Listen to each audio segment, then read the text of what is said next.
Hello বন্ধুরা, কেমন আছো? আবার চলে এসেছি সেই আগ্রা।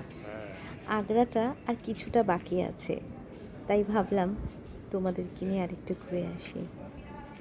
এই আগ্রায় অনেক ইতিহাস লুকিয়ে আছে। ইতিহাস কোনোদিন শেষ হয় না, আর ইতিহাস জানতে গেলে আমাদের কিন্তু ঘুরে আসতেই হবে এই আগ্রা, দিল্লি, আরও অনেক জায়গা আছে ইতিহাস লুকিয়ে আছে, তাই না? অনেক কথা হয়ে যাচ্ছে, বেশি কথা না বলে চলো একটু আগ্রাটা ঘুরে আসি।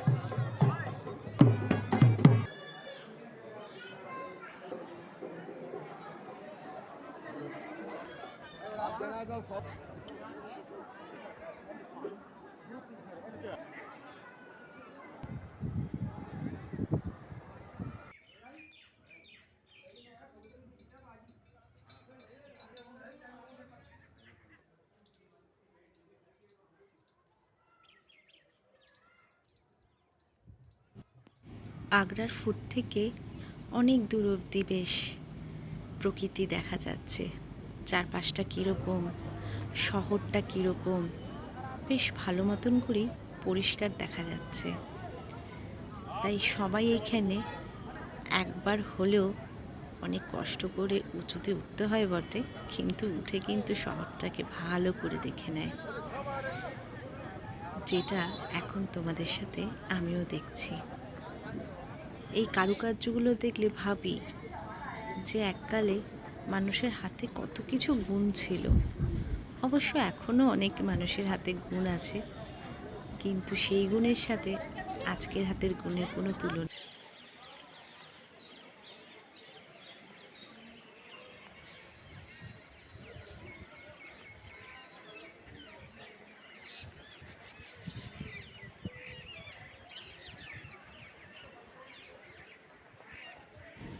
আর এখানে বেশ পাখির ডাকও বেশ শোনা যাচ্ছে, কিচিরমিচির কিচিরমিচির, সাথে সবুজ। মন তো একদম ভালো হয়ে যাচ্ছে, মনে হচ্ছে এখানে যেন আরও কিছুক্ষণ থাকি, কিন্তু কিছু করার নেই, যেতে তো হবেই। তাও আবার নিজে যদি চোখে দেখতে পারতাম। এই ভিডিওতে দেখেই মনে হচ্ছে এক দৌড়ে যাই। যাই হোক, দুধের স্বাদ খোলে মেটানো। চলো, অনেক কথা হয়ে যাচ্ছে কিন্তু আজকে।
লাগলো ভিডিওটা অবশ্যই কিন্তু কমেন্টের মাধ্যমে তোমরা সবাই জানিও। আশা করছি ভিডিওটা তোমাদের খুব ভালো লাগলো। তোমরা সবাই ভালো থেকো, সুস্থ থেকো। আবার একটা নতুন ব্লগ নিয়ে চলে আসবো। ততক্ষণের জন্য টাটা।